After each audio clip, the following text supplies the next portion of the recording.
Hello বন্ধুরা, কেমন আছো? আশা করি সবাই ভালো আছে। তো এই গরমে তো ভালোই আছো বন্ধুরা, অনেকই গরম পড়তেছে। তা ভাবলাম কি ক্ষীরার রায়তা বানানো যায়।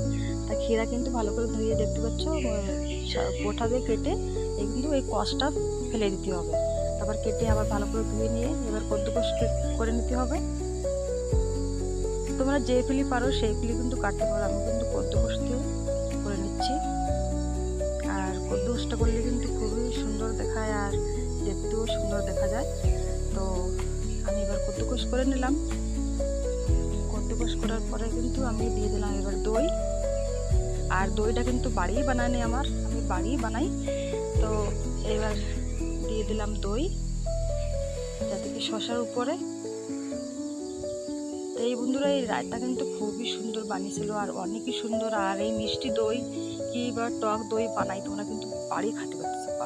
এই রেসিপি কিন্তু আমার ভিডিওতে পেয়ে যাবা। তাই দই দিয়ে দিলাম। এবার দিয়ে দেবো সামান্য লবণ, যেরকম কি যতখানি লাগে সেই হিসেবে দেবা।